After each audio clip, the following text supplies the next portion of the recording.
Assalomu alaykum hurmatli televizor ko'ruvchilar. Uyg'ur televiziyasining kundalik xabarlarini ko'rishinglarni qarshi olamiz.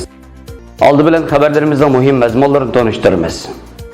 Ozodlik uchun sham bo'lib ko'ygan o't yurak. Birlashgan Davlatlar Tashkiloti amaldorlari noroziliklar qaramasdan Sharq Turkistonda ziyoratda bo'lgan. Yana bir Uyg'urning Istanbuldan chaqirtilib, G'oljida so'lab qo'yilganligi oshkor bo'ldi. Belgiya hukumati g'oyib bo'lgan Uyg'ur oilaning izlarini qilmoqda. Uy işlerini qilish balalarning o'sib yetilishidagi zarur darslik. Tövəndə diqqətinizə xəbərlərimizdən təfsili məzmunlarda bo'lsin. 16 iyun Germaniya Duisburg ətrafındakı Türk xanım qızlar Şərq Türkistan İnformasyon Mərkəzini ziyaret qildi və söhbət uyushtirdi. 100-dən artıq xanım qızlar Şərq Türkistan İnformasyon Mərkəzinin rəisi Abdülil Qarqaş əpəndi bilan elib qalğan söhbətdə onun vətən içi və sirtidəki mücadil həyatı bilan qısqaça tanışıb etdi. Söhbətə qatnaşqan xanım qızlar Qarqaş əpəndimnin həyat keçirmişidən toluma hayacanlandı və çonqur təsiratqa ega bo'ldi. Shundaqla buningdan keyin Sharq Turkiston davosida har doim yenida turib, yordamda bo'lganliklarini bildirishdi.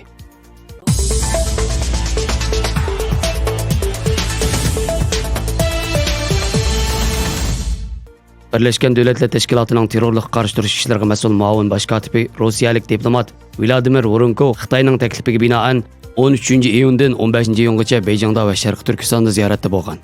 Onun ziyaretinden burun Amerika ve bir kısım kişilik hukuk teşkilatları onun ziyaretinin muvafık olmaydiganligini, o ziyaretinin Xitoyning Uyg'ur ve başka musulmonlar qilayotgan zulmlarni yo'lliq ko'rsatib qo'yish xavfi borligi haqida ogohlantirgan edi. Universal taratqularning 17-iyun xabar qilishicha, Xitoy Tashqi ishlar ministrligi organ to'rida e'lon qilgan mazmunlardan ma'lum bo'lishicha, Birlashgan Davlatlar Tashkilotining terrorlik qarshi turish ishlariga mas'ul muavin bosh kotibi Vladimir Voronko qatorliqlar taklifga binoan 13-iyundan 15-iyungacha Beyjing va Sharq Turkistonda ziyoratda bo'lgan. O Xitoy muavin tashqi ishlar ministri Li Yuchen qatorliqlar bilan ayrim uchrashib, Xitoy bilan Birlashgan Davlatlar Tashkilotining terrorizmga qarshi turish hamkorligi haqida cho'nqir fikr almashtirib, o'rtaq tunish hosil qilgan.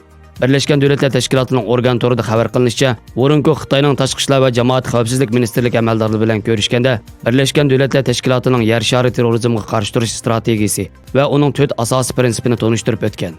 Ular terrorlikning yamirishiga foydali bo'lgan sharoitlarni yo'qotish, terrorlikning oldini olish va zarba berish, Birlashgan Davlatlar Tashkiloti sistemasining terrorlik qarshi turish jihatdagi roli hamda kishilik huquq va qonun bilan idora qilishni qo'g'dashni terrorlik qarshi turishning tub asosi qilishga kafolatlik qilish deb qaragan. Xalqaro kishilik huquq kuzatuvchilari bu ziyoratni tanqid qilib, Birlashgan Davlatlar Tashkilotining kishilik huquq amaldori avatish o'rniga terrorlik qarshi turish amaldorini Xitoyga ziyoratga avatishi Xitoyning kishilik huquq haqidagi tanqidlardan o'zini qochirishiga yordam berdi deb qaradi.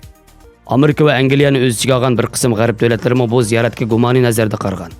Amerika muavin tashqi ishlar ministri John Sullivan bosh kotibi Guterres bilan suhbatlashganda Voronkoning bu qatimki ziyoratiga qarata cho'nqur andisini bildirgan. Chunki Beijing izchil Uyg'urlar va boshqa musulmonlarga qarshi bostirish harakatini qonunliq terrorlik qarshi turish harakati deb tasvirlab kelgan. Amaliyotda bular terrorlik qarshi turish uchun emas edi.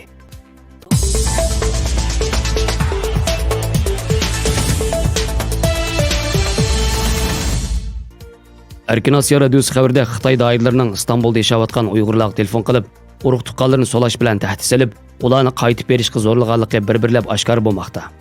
Bulardan biri Istanbulda oilasi bilan yashayotgan ziroat geni tadqiqotchisi professor Hasanjon Abdullah bo'lib, uningga Xitoy soqchilarining telefon qilib, agar G'oljga qaytib kelmasa, akis qatorliq urug' tuqqanlarni solab qo'ydiganlik bilan tahdid solganligi, hamda u qaytib bo'lgandan keyin uni lagerga solab qo'yganligi oshkor bo'ldi.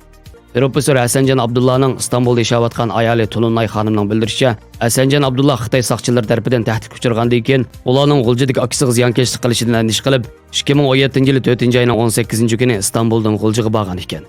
Biroq soqchilar Hasanjonni tutib, pasportini tortib olib, qamab qo'ygan.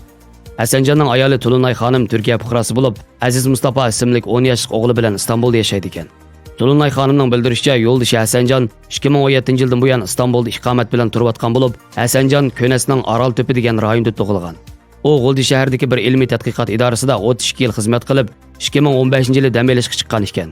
Hasanjon Istanbuldan qaytib ketgandan keyin ayoli Tulunay xonim yo'ldoshidan hech qanday xabar olmagan va keyin ishkir o'lkadagi bir tonish orqali Hasanjonning xabarini olgan. Uning bildirishicha 5 nafar soqchi kelib Hasanjonning dastlabda pasportini tortib olgan. 2017-yil 8-oyning 27-kuni G'olji shahrining Bo'z degan yerdagi yig'ib olish lageriga qamalganligining xabarini olgan. Hasanjon o'zining u yerdan qutulishga ko'z yetmaganligini ham ayolining yo'l mengishini ifodalagan ekan. Tulunay xonim Turkiya tashqi ishlar ministrligiga yo'ldishini qutuldirish uchun iltimos sungan. Tashqi ishlar ministrligi ahvolni Turkiyaning Beyjingda turishlik elchixonasiga bildirgan.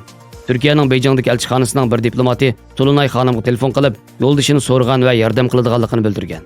Tulunay xonim yo'ldishining materiallarini elchixonaga avatib bergandan keyin elchixona xodimi uning materiallarini G'oljadagi munosabatli organga yo'llab, Asanjanni qo'yib berishni talab qilgan bo'lsa-mu, hech qanday bir natija olmagan.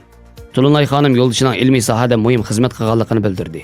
Uning aytishicha, Asanjan ziroat geni tadqiqotchisi bo'lib, u Turkiyaning 19-may universiteti qatorliq bir qancha o'rinda ilmiy muhokama qilib qatnashib so'z qilgan.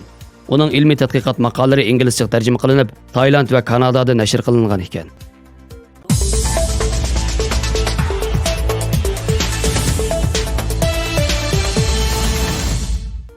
Belgiyada siyosiy panoh tilayotgan Abdulhamid Tursunning ayoli va 4 bolasi o'tgan oyning oxirida Belgiyaning Beyjingdagi elchixonasiga jam bo'lish vizasining rasmiyatlarini bajarish uchun borganda, elchixona Xitoy soqchilarini chaqirib, ularni haydab chiqarib etgan. Shuningdan buyon Abdulhamid ayoli va bolalarining izdirikini qilamagan. Navbatda Belgiya Tashqi ishlar ministrligining bu oilaning ahvolini so'rashni qilayotganligi xabar qilindi. Fransiya 24 to'rining 18-iyundagi xabarida belgiyalik diplomat seshanba kuni Sharq Turkistonni ziyorat qilib, o'tgan oyda Belgiyaning Beyjingdagi elchixonasidan soqchilar bilan birlikda ayrilgan bir Uyg'ur oilasining hozirgi ahvolini so'rashni qilgan. Xalqaro kechirim tashkilotining Xitoy ishlar tadqiqotchisi Patrik Ponning bildirishicha, bu dilo Uyg'urlarning Xitoyda duch kelgan yana bir xavfni oshkorlab, Belgiya elchixonasi hukumatlarning iqtisodiy manfaatini kishilik huquqdan ustun o'rin qo'ydiganligining intayin o'sal bir misoli bo'ldi degan. Hamda o'zining Belgiya axborot agentligiga bir diplomatning Abdulhamid ta'minlagan adresga asosan ularning ahvolini keskin tekshirdiganligini bildirgan.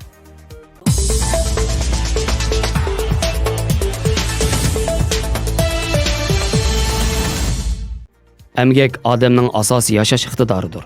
Yotgan ko'p yig'ish, axlat to'kish va kir yuvish degandek bolalarning qurbi yetadigan oila emgaklari bolalarda o'z hojatidan o'z chiqish iqtidorini to'ldirishga foydali bo'lib qolmasdan, bolalarda yana o'z ishini o'zi qilish deydigan qarashni turg'izishga foydali.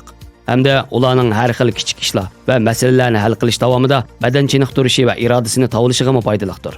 Cho'nglar oila ishlarining hammasiga kirishib olsa, qarmoqqa bolalarni az jafo chekizganda qilgan bilan, u amaliyotda bolalarni o'zini qudrat topqizish va o'zini yuksaltirish fursatidan mahrum qoldiradi.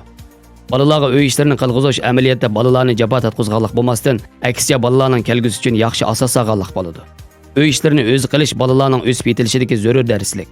Shuning o'xshashlar balalar hatto bo'zyer echish, terish va o'g'itlash ishlari qatnashganda balalarga har bir vaqt tomoqning oson kelmaydiganligini tushuntirgil bo'ladi. Saboqdoshlar bilan birlikda sinfni tozalaganda balalarga ittifoqlik va hamkorlikning muhim ahamiyatini texmi yaxshi tushuntirgil bo'ladi. O'zi tikkan ko'ktatning sog'lom o'sib yetilganligini ko'rib, balalarga emgak eng sharaflik, emgak eng oliyjanob, emgak eng ulug', emgak eng go'zal degan qoidani texmi yaxshi tushuntirgil bo'ladi. Bu nuqtadan aytganda, balalar uy ishlarini texmi ko'proq qilish kerak. Xabarlarimizni ko'rganinglarga rahmat. Görüşküçe aman bulunlar. Hayır hoş. Allah'a emanet.